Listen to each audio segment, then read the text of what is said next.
All right, welcome. Let's get into this stream and let's talk about the Los Angeles Clippers bringing back both Batum and Reggie Jackson and what it means for the Clippers moving forward here. All right, let's throw me up here. Let's get into it. Again, subscribe to the channel if you haven't subscribed already. Providing a lot of NBA content as much as we can, barring moves, any free agency moves, any trades, anything NBA, we're talking about it.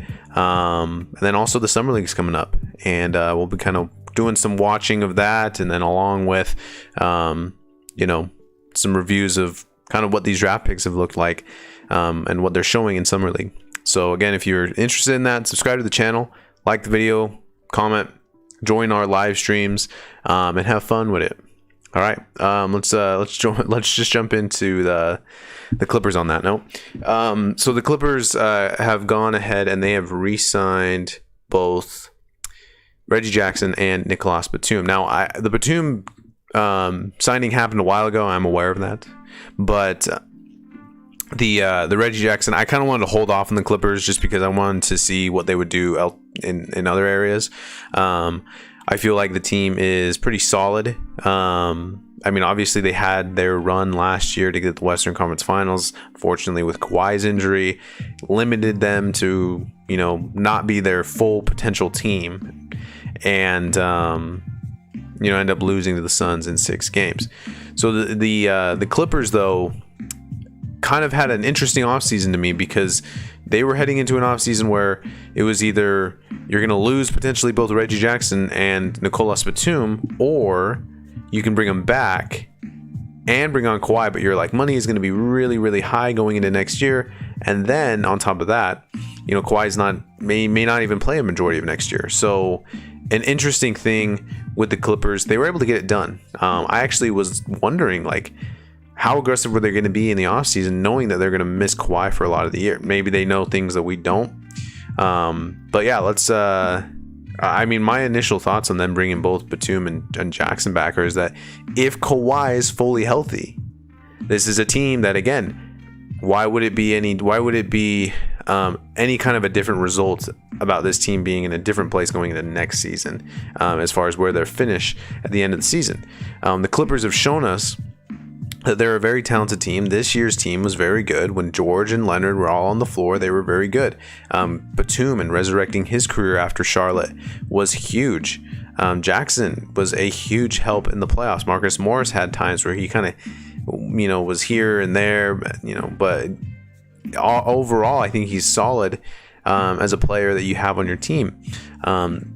Serge Ibaka was hurt. Rondo played some roles. Zubac was solid. Kennard is a defensive liability, but he does provide some scoring and some shooting for this team. So, and then obviously there's a little bit of an outbreak from Terrence Mann in the playoffs, and then they make those moves in the draft to be able to get BJ Boston, to be able to get Preston, to get Keon Johnson. These are guys that I like. I wasn't crazy about Johnson being a top 10 pick.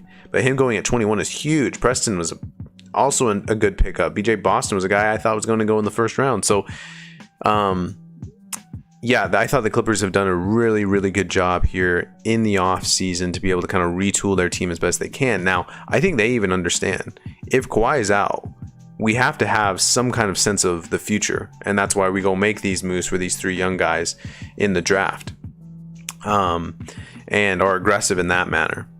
They also, again, bring back their guys. I think it couldn't have been a better offseason for the Clippers. Now, again, the thing that hangs in the balance is Kawhi's health and also Kawhi's free agency. However, I don't even think there's many teams with that much cap space left. So I think it's pretty much a done deal that Kawhi's, and we had heard this already, but Kawhi's going to go back to the Clippers.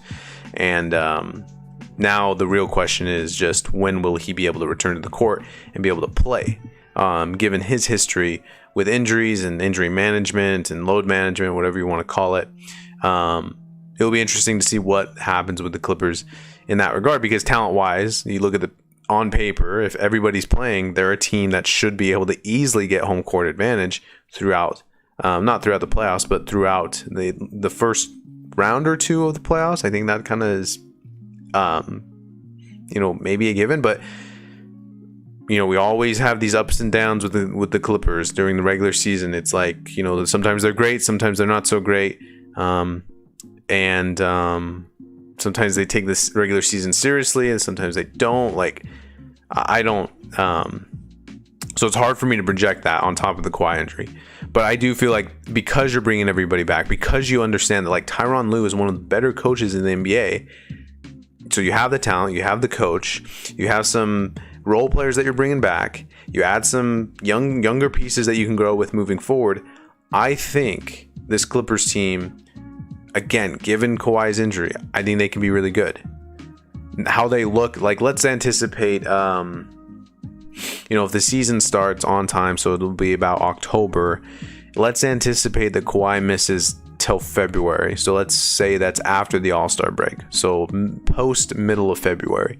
If that is the case, I think they really struggle to be able to get a home court advantage playoff team out of what they can get from just a Paul George led team, but I still feel like they're in the mix. If Kawhi is fully gone for the rest of the season and he doesn't return at all and we don't see him at all next year, I think the Clippers kind of fall to the point where it's like, okay, obviously schedule matters, but I do feel like they might have a harder time to get into a playoff spot given the injury to Kawhi. Like, tell me whatever seeds you want to make up, playing around, let's just say the Clippers and the Warriors next year, and Kawhi is not playing. Who are you taking in a game? Obviously, home court advantage matters. Let's say home court goes to Golden State. Golden State, home court advantage, one game, playing round. Winner moves on to the playoffs. Loser does not make the playoffs. I would take Golden State. And again, obviously, there's a lot of different things that go into that, and this is assuming that Kawhi is not healthy and not going to be playing in that game. But I just think that ultimately, this Clippers team is talented, and it just all hinges on Kawhi Leonard's health. And as long as the Clippers can be able to kind of have comfort or a fallback plan to when maybe he's going to come back, then I think they can survive until then. But hard to project. Them and the Nuggets are kind of hard to project due to the star player injuries. But ultimately, I like the Clip what they did.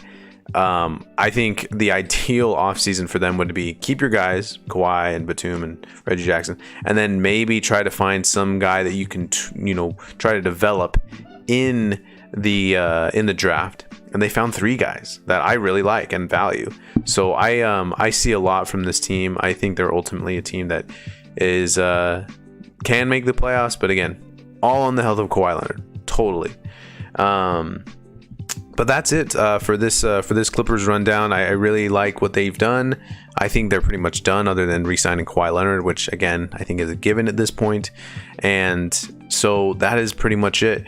If you guys liked the video, feel free to press the like button, and then feel free to subscribe to the channel. We're doing a lot of stuff. I kind of mentioned at the beginning of the video, we're doing stuff for the Summer League. We'll do kind of off-season reviews once these final 3 guys come off the board, like Josh Hart and Markkanen and Dennis Schroeder. And once that happens, we'll kind of talk a little bit more about off-season winners and losers, as most teams have kind of figured out their roster for the most part going into the next season. Other than that, again, like the video. We're having fun with it over here, and subscribe to the channel, and we'll see you in the next video.